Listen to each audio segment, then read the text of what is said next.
Is it a hot take to say that every manga should look like Dragon Ball? I said on Twitter a while ago that the mark of every great mangaka is how well they can draw Dragon Ball, and what I had to say got a pretty big reception. But as I watched everyone respond, I was suddenly left with a nagging question. What is it about Dragon Ball that makes it so iconic? Why is it that this art still resonates with people, and how has it come to influence the manga of today? That's why in this video I'd like to break down the secret of Akira Toriyama's art style, compare it to the art style of some other popular manga, and explain why today's artists are still trying to achieve the style of a manga that's 40 years old. To start, I'd like to reference another artist, Hirohiko Araki. If you don't know who Araki is, he's the creator of a little series called JoJo's Bizarre Adventure. Obviously, JoJo's is another series that's known for its iconic art style, in addition to many other things. Thankfully, Araki shares some of his own insight on his success in his own book, Manga in Theory and Practice. Essentially, this book is dedicated to explaining the manga making process and offers Araki's take on the components of any great manga. And funny enough, he just so happens to make more than a few references to Akira Toriyama. In the chapter dedicated to the art of manga, Araki claims that every manga is reaching towards two different goals, namely realism and signification. He explains realism as seeking an imitation of reality, and signification as drawing an object in a way that is recognizable at a glance. So for example, if I showed you a circle that's half red and half white, with a small white dot in the center, almost all of you would recognize it as a Pokeball. That is what Araki would describe as effective signification. So the goal of realism is to make a manga emulate real life, and the goal of signification is to make your manga look and feel a way that is instantly recognizable. Unfortunately, these two approaches are in direct conflict. As Araki puts it, they mix like oil and water. So for example, Araki makes a reference to Mickey Mouse. Mickey Mouse is far from realistic, but obviously everyone knows who he is. But let's say you want to make him look like a real mouse. The question is, how much realism do you add? Because if you take away his big ears, goofy nose, gloves, and shoes, suddenly he just looks like any other mouse. The more realistic you make him look, the less he looks like Mickey. This is the struggle of balancing realism and signification, but as Araki explains, the two must coexist in any popular manga. And as he claims, no one does this better than Akira Toriyama. But before I say more on that, make sure to like the video if you're enjoying it so far. It's the easiest way to support the channel, and it helps spread the video to other viewers like you. Now, in the same chapter, Araki basically talks about Toriyama like he's a genius, which, seeing how much people love his art, is completely warranted. As an example, Araki says, quote, "His style is instantly recognizable, yet his robots and gadgets are drawn in intricate detail down to the smallest parts, and with intricate technique." This is something that I always kind of noticed, but I didn't fully appreciate until after I read this book. One of my favorite eras of Dragon Ball is actually the Android saga, and it's because this era showcases a lot of robots and motorcycles and all kinds of cool outfits. When you go back, you realize there's something special about the way Toriyama draws cars and machines. And it's because he draws them in this simple, stylized way, but still makes sure to articulate all the individual parts of each machine. Another thing Araki references is, of course, the fights. He says that the character's punches and other fighting moves have a visceral sense of speed, but other elements of his drawings are simplified to the point of being simplistic, often leaving plenty of white space. I've always felt that fighting choreography stood out a lot in Dragon Ball, and clearly it's because Toriyama focuses on the movement and fights and tones down everything else. Ironically, Toriyama joked about this in the introduction to A Visual History of Dragon Ball, where he says that he feels like he never tried all too hard and he emphasized the movement and action and was never too particular about individual drawings. And this is where we can see how Araki is right on the money, making your manga feel like real life while stylizing it at the same time, mixing oil and water in just the perfect formula. So the obvious takeaway is that every manga needs to balance realism and signification. But obviously, it's important to keep in mind that nobody needs to do it exactly like Akira Toriyama. Obviously, Toriyama didn't invent this, and more importantly, it would probably only look worse if you did try to copy him, since the whole point of signification is to come up with a style that's entirely your own. And personally, I'd say two of the best examples today are Yuki Tabata and Kohei Horikoshi, the creators of Black Clover and My Hero Academia, respectively. These are both artists who have become famous for their abilities to implement beautiful levels of detail. I would say Tabata does this especially well in the way he draws backgrounds, as you can see here. And another thing he's become famous for are his detailed character expressions that always make you emotional.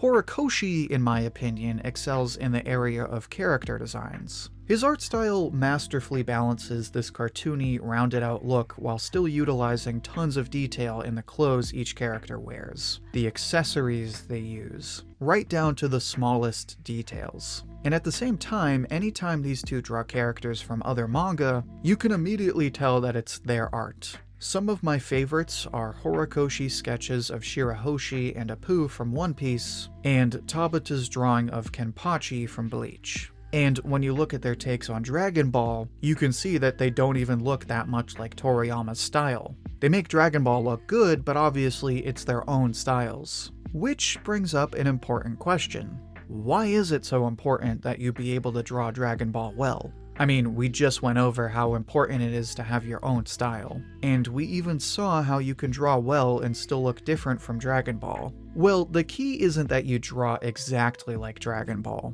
Like I said before, if you try to copy something, you're just gonna make it look worse. Rather, you'll come to find that people who can draw Dragon Ball well can do so because of the principles presented by Araki. They're skilled artists who know how to balance detail and simplicity. If you aren't convinced yet, then let's take a look at the Dragon Ball Super Gallery, the project that sparked this whole discussion. Basically, this is a series of Dragon Ball cover pages redone by popular mangaka. For the sake of this video, I picked 6 covers. And as an exercise, I'm inviting you to do this. First, I'm going to show all of the covers in order of 1 through 6. What I'd like you to do now, without looking it up, is comment down below in a list of 1 to 6 who you think drew each cover. You can type the artist's name, or if you don't know it, put the manga they've created. So let's start with number 1. This cover was done by Yusuke Murata, the artist behind One Punch Man. Here is Murata's take, and here is the original cover of Volume 12. Funny enough, the two styles look really similar. And if you look at some of Murata's other takes on Dragon Ball, it's almost hard to tell the difference. What helps Murata stand out from Dragon Ball while still capturing a lot of its charms is his particular approach to drawing. When you compare the two, Murata's work looks like you took Dragon Ball and made it simpler and more realistic at the same time. There's a lot of simplicity and roundness in the character designs, but there's also a ton more detail. I think it's pretty fair to say that Murata is basically just Toriyama if he tried harder, especially since Toriyama likes to joke that he never tried that hard.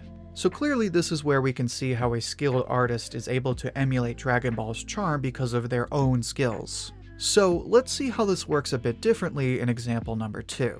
This cover was done by Shinohara Kenta, the creator of Astra Lost in Space and one of my current favorites, Witch Watch. Here is Kenta's cover, and here is the original cover for Volume 9. Now, I chose Kenta because although he was an assistant for Sorachi during Gintama and considers him a teacher, he has said one of his big influences is Dragon Ball. And ironically, his work is almost a blend between Toriyama's and Murata's. When I'm reading Witch Watch, I often find myself comparing it to One Punch Man, but when I see these two covers, I can't help feeling like it looks just like Dragon Ball. Kenta's work is more detailed in ways than Dragon Ball, but it is slightly more stylized than something like One Punch Man. As a result, it's another art style that captures Dragon Ball really well. Now, for my third pick, I went with something that looks somewhat different. Number 3 was done by Yoshifumi Tezuka, the creator of Undead Unluck.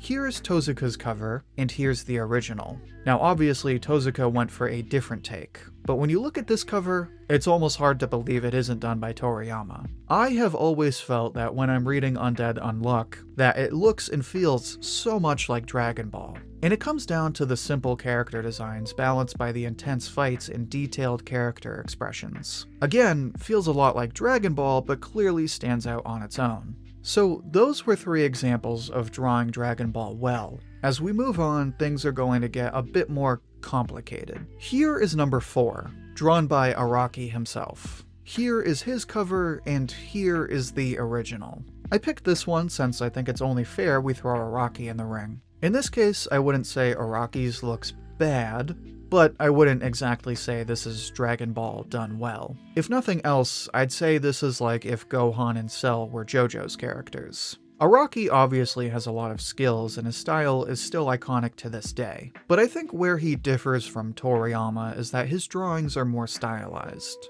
Not bad, but definitely leans more towards the signification area. So now let's move on to number 5, and this was done by Gege Akutami, the creator of Jujutsu Kaisen. Here is Akutami's, and here is the original. Obviously 2 different drawings, but here's another example where I wouldn't say it looks bad, but like Araki, it's clearly more stylized than Dragon Ball. Akutami is weird because his style definitely stands out, but it also has a certain level of detail, but it also looks kind of flat. And I think that flatness stands out when you put it in something like Dragon Ball, where everything has a certain roundness to it that balances simplicity and realism in a beautiful way. If I had to cut it down to one thing, I'd say where Akutami falls short is in the realism. Historically, Akutami's characters are known for their sharp, polygonal designs and relative lack of shading. So while most people would probably assume JJK is more detailed than Dragon Ball, when you compare Toriyama to Akutami, I think Akutami's work is too stylized and doesn't have enough realism when compared to something like Dragon Ball. Again, not saying it's bad, but if we're comparing Akutami and Toriyama, I think the majority of people would say Toriyama achieves a much better balance of realism and signification. On that note, we can move on to number 6. This was done by Mikio Ikemoto, the artist for Boruto. Here is Ikemoto's, and here is the original. Here is what I consider the worst of these new covers, and I think most people would agree. Now, I can't say exactly why I don't like Ikemoto's version, I just know I don't like it. Admittedly, while I love Kishimoto, I've never liked the art in Boruto. I've always hated the line work, and it just always looked sketchy to me, and not in a good way like Jujutsu Kaisen. I think what hurts Ikemoto's version is it just has a certain flatness. You look at Toriyama's work, and it's just leaking with personality. Then you look at Ikemoto's, and it just looks generic. There's some realism to it, but there's nothing really that stands out. It just gives this feeling that Ikemoto copied the original without really putting any heart into it. And if I sound harsh, it's only because the original looks so great while Ikemoto's fails to capture any of the same charm. Which brings me back to my point from the beginning. Hopefully by looking at these examples, now you can see why Dragon Ball is so important to manga. It stands as an example of an artist who figured it out, an art style that is undeniably its own but always evokes real emotions due to the details it focuses on. So when looking at the drawings of modern artists, the reason I say they should be able to draw Dragon Ball well is because it shows how well they can flex their skills as an artist while still giving their work personality. It's for this exact reason that Dragon Ball is still the definition of a great story with compelling art that's iconic 40 years later. So now I'd like to say a few words in honor of Akira Toriyama. This video was planned before the recent news, so when I heard about his passing, it made this video all the more important. Akira Toriyama is undoubtedly one of the most important artists in the world. His stories have defined entire generations. They've inspired artists to be the best version of themselves, and they've inspired young readers around the world to never give up and always work for something greater. His work has brought countless fans together from around the world, and it's thanks to him that this world we live in can feel so small yet so big at the same time. So thank you, Akira Toriyama, for changing everyone's lives for the better. You will always be missed, but never forgotten.